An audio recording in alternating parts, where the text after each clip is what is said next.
Please help me. With a face on the verge of tears, the niece handed me something. It was a simple photo of my brother, her father, at a party with some colleagues. What's wrong all of a sudden? Help you? With what? What are you two doing there? Just as I was about to ask, my sister-in-law intervened with a stern look. I've been looking for you. Come with me. And in an instant, she took the niece away. Left alone, I casually flipped the photo over, and on the back, there was a message from my brother. If anything happens to me, please protect my daughter. My name is Beth. I'm 32 years old and work as an office clerk at the construction company my family runs. My brother, who was 10 years older than me, was hardworking from a young age and carried the heavy expectations of being the heir to our family business. Everyone, including me, assumed that he would inherit the company. However, after graduating from high school, he increasingly clashed with our father and grandfather over management policies. It seemed my brother had no intention of taking over the company. I love being a carpenter, but I'm not doing it to inherit the business. He would say this all the time. Then one day, I've met someone I want to marry. He brought home a woman. Her name was Sarah. With her easygoing personality, she quickly bonded with our family, but she never lived with us. I'm getting married and moving out. What? You're not going to take over the company? You know how I don't get along with Dad. Sorry for the trouble, but this is how it's going to be. With that, my brother gently patted my head and, just a few days later, got married and moved out. Even then, he kept in touch with me, chatting about trivial things. Sarah's dinner tonight was delicious, as always. She's a nutritionist, so she makes sure it's good for my high blood pressure. Yeah, I've heard that many times. You never get tired of bragging. I was genuinely happy as long as my brother was happy.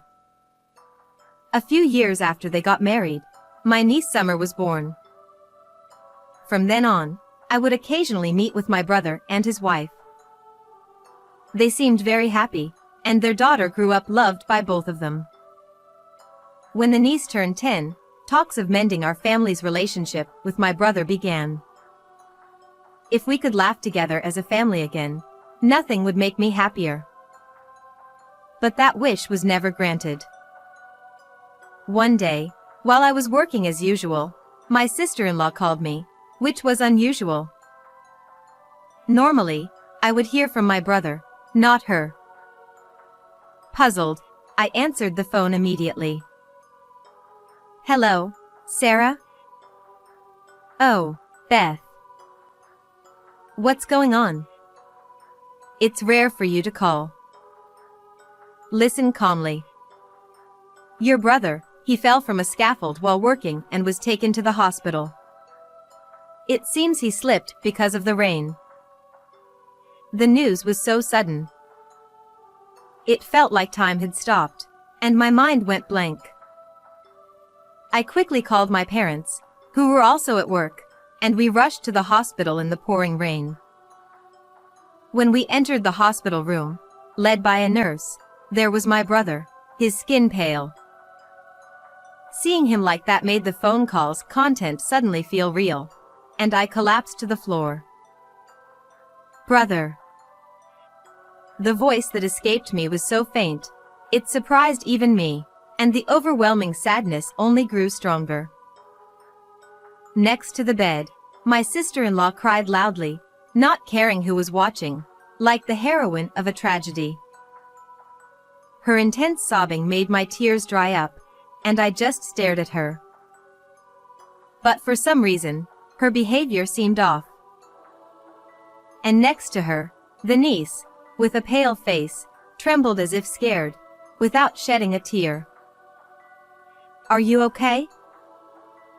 She didn't respond, possibly in shock from losing her father. After the wake at our house, while the family was mourning, I quietly cried alone in a deserted corner of the porch. The photo of my brother used for the memorial had been taken recently. He looked a bit worn out, but had a peaceful expression. Did my brother lead a happy life? As I thought about this, the niece's face came to mind. When I last spoke to him, my doting brother joyfully told me about taking his daughter to amusement parks and zoos. The niece must be devastated by her father's death too.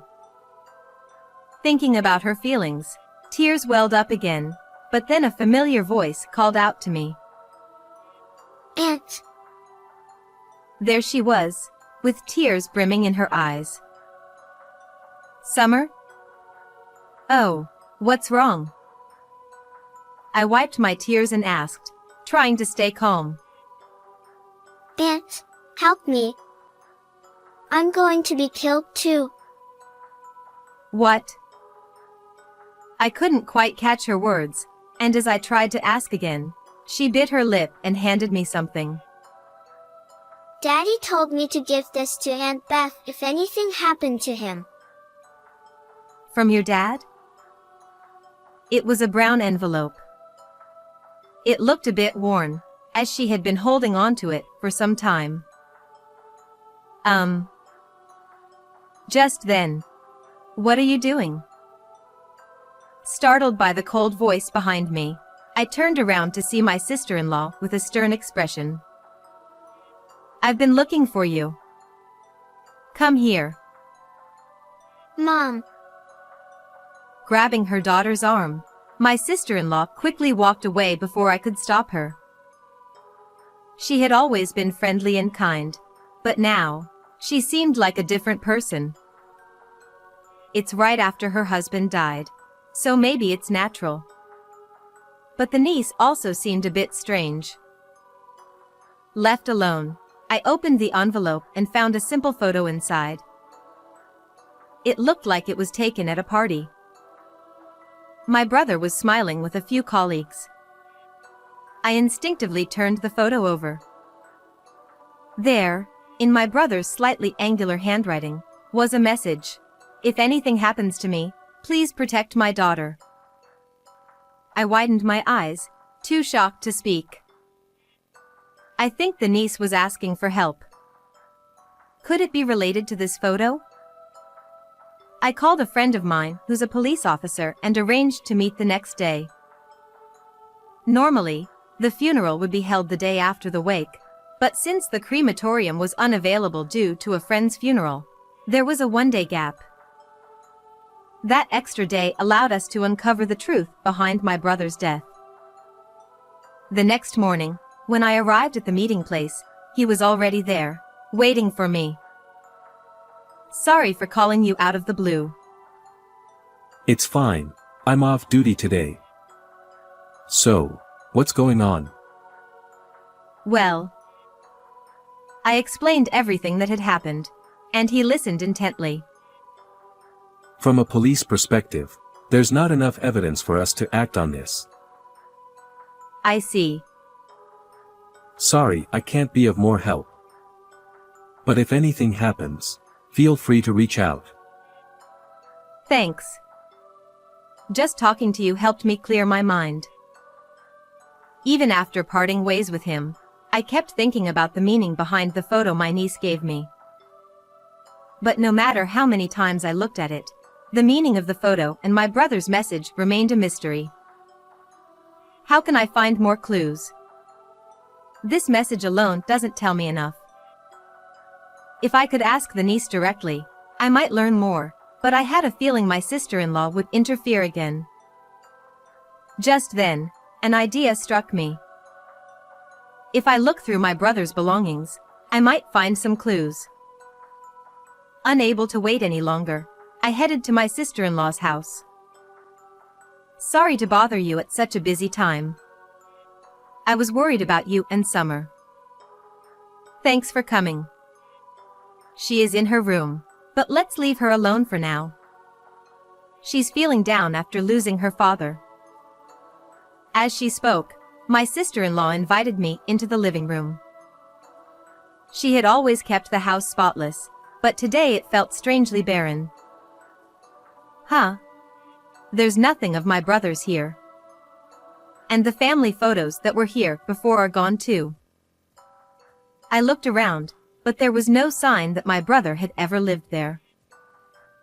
I kept scanning the room, hoping to find something of my brothers, when my sister-in-law returned with tea and some homemade snacks. What caught my eye was the light purple bead bracelet on her wrist. It wasn't her style, nor my brother's, so it felt out of place. After taking a bite of the snack and finding it overwhelmingly salty, I quickly gulped down some tea. My sister-in-law tilted her head in confusion. "Really? I don't think it's that salty." Her cooking, as a licensed nutritionist, was always delicious, to the point where my brother eagerly rushed home after work just to enjoy it. But something was clearly off this time.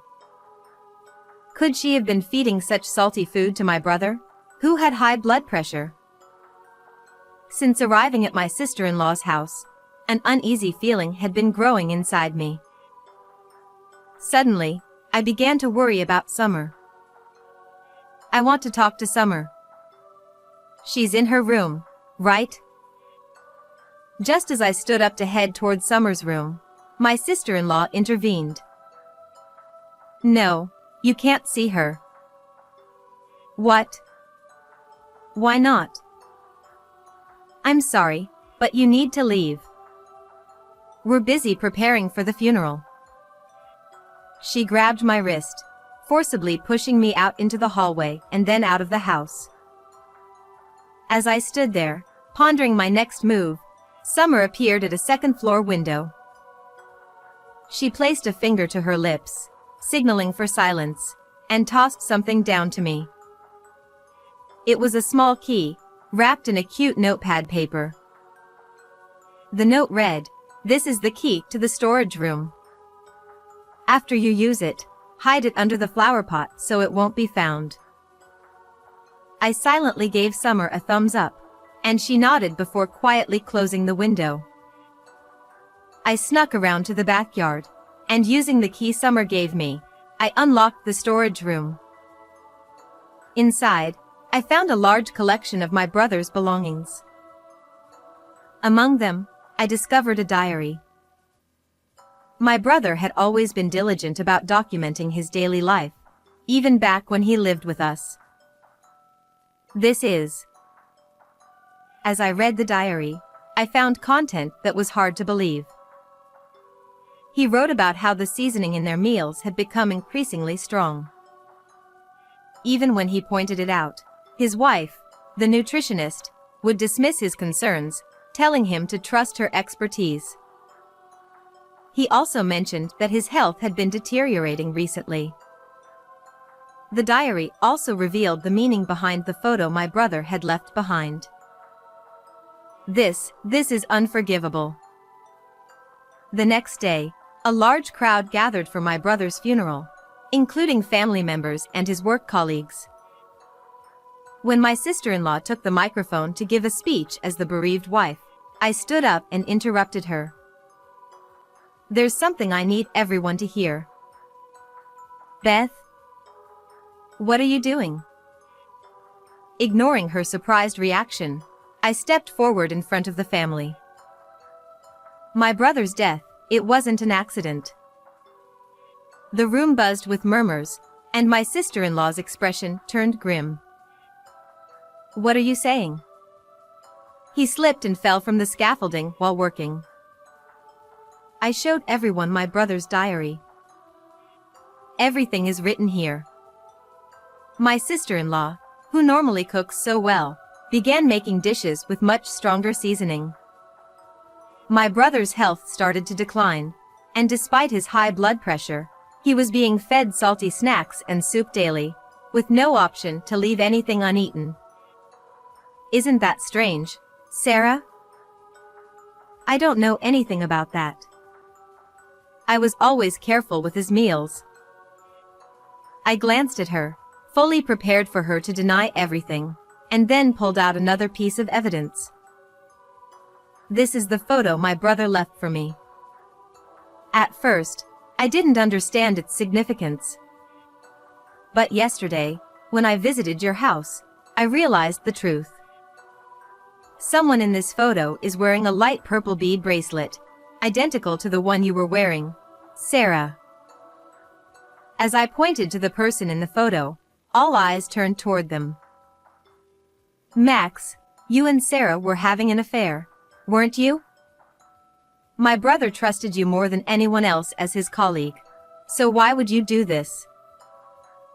The room erupted into whispers, while my sister-in-law glared at me, and Max looked pale and visibly shaken. I had known Max for a long time. He and my brother had become close after my brother started working, and he often visited our home. I could see the same bracelet on Max's wrist, the one that matched my sister-in-law's. My brother must have been deeply conflicted, knowing that the person he trusted the most was the one betraying him, and possibly even trying to take his life. That's why he couldn't bring himself to speak plainly and left this photo instead. As I spoke through tears, Max broke down, clutching his head. A diary and a bracelet aren't enough to prove an affair or that I had anything to do with his death. She lashed out in anger, but I had anticipated this and continued with more evidence. There's more. My brother checked Sarah's phone and saw emails between the two of you. In them, you discussed how to get rid of him because he was in the way of your relationship. That's nonsense. Is it? It wouldn't be hard to verify. At first, you considered using his high blood pressure to slowly poison him with salty foods, but it was taking too long. Desperate to be with Max, you asked him to stage an accident at the worksite, to push my brother from a height on a rainy day, and to say he simply slipped if anyone asked. Isn't that right? I never said that. It was all his idea. She pointed at Max, trying to shift the blame. Max shook his head in denial. Max, it was raining the day my brother died, wasn't it? Max nodded slightly. Normally, work would be halted on a rainy day, so why?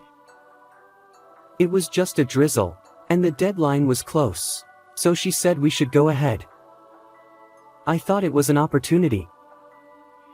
My brother trusted you as a friend, right up to the end. I heard someone gulp audibly as Max turned to Summer and fell to his knees, bowing his head. I was led astray by her, and I've done something terrible. I'm truly sorry. Summer looked at him with sorrowful eyes as he continued to apologize, tears streaming down his face. Even then, my sister-in-law kept shouting. I didn't know anything. I'm not guilty. Will you submit the incriminating emails to the police? Max handed over his phone, and at that moment, my sister-in-law finally realized it was over. A police officer, a friend of my brother's who had attended the funeral, arrested them both, bringing them to justice. Afterward, they were given long sentences. Thanks to the efforts of the lawyer I hired, Summer was able to receive $100,000 from the Crime Victims Compensation Program, which helps victims' families regain peace in their lives. Although she was deeply affected by the incident and took time to recover, she eventually became more cheerful after being adopted by me. I vowed to give this child all the love that my brother would have. How did you find this story? Don't forget to subscribe to the channel. See you in the next video.